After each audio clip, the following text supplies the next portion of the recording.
Posters from the past with the message, the Chinese must go. This evidence of Tacoma's determination to drive out the Chinese community in the late 19th century is not just a reminder for Teresa Pan Hosley. We actually living in a circle. She says it still feels relevant. History repeats itself. She wants to break that cycle. I love Tacoma, and I want Tacoma to be a place that can welcome anyone. This is the beginning of the park and the design. That's why she volunteers her time to ensure Chinese immigrants are celebrated here, because that hasn't always happened. Tacoma doesn't have a Chinatown. Do you think that's a direct result? Yes, yeah.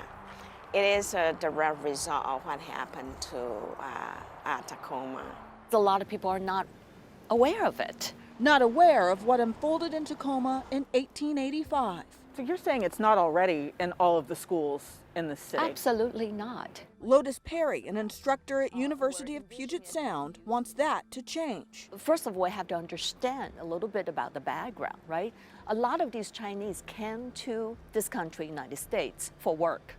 And they came here and referring to United States as the Golden Mountain, right? They're here for, there's the gold dig rush that quickly died down, and then a lot of them stayed here to build railroads. In 1873, the Northern Pacific Railway leased land near the railroad tracks to Chinese workers, and that became Tacoma's Chinatown. Around the same time, the national economy went into a slump. The sour financial situation put a focus on foreign workers, according to Associate Professor of History Andrew Gomez. There was a clear connection between a feeling of economic anxiety that was taking place at the time and pairing that with racism. And that sort of hits this important point in 1882 when the Chinese Exclusion Act is passed, which bars all future Chinese migration into the United States. 3 years later, there's about 700 residents of Chinese descent in Tacoma. Not a small number. It was actually 10% of Tacoma's population.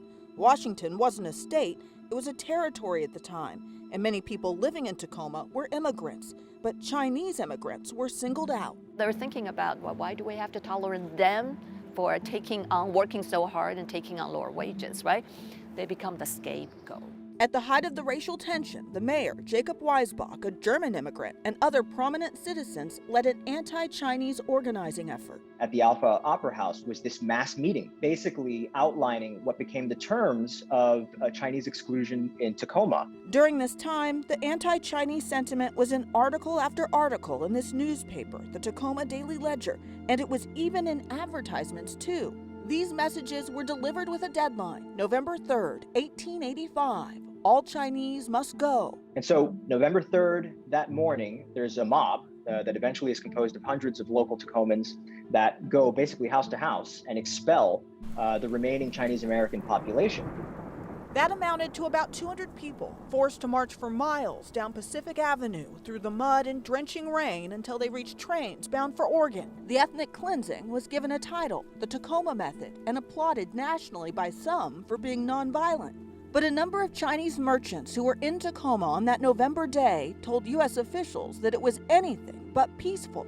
They described an angry mob, some carrying pistols or clubs, who broke forcibly into the houses, smashing doors and breaking in windows, rounding people up, ransacking homes, and stealing valuables. In the days that followed, Tacoma's Chinatown went up in flames. One of the Chinese American merchants mentions watching it burn and mentions that no one tried to halt the burning. Arrests were made. The mob's ringleaders, known as Tacoma's 27, which included the mayor, were put on trial. Charges are brought against them, but due to a series of legal technicalities, they're let off each time. So nobody actually held accountable. Teresa says the echoes of that day in 1885 are still felt. And that's why she's worked with the Citizens Committee in the city of Tacoma to create this, the Chinese Reconciliation Park, which is not only a place to look back and learn. Recently, it's also been a gathering spot to rally against the hate crimes reported during the pandemic targeting Asian Americans. People of my descent are being shouted at, go back to your country, you bring the virus, right?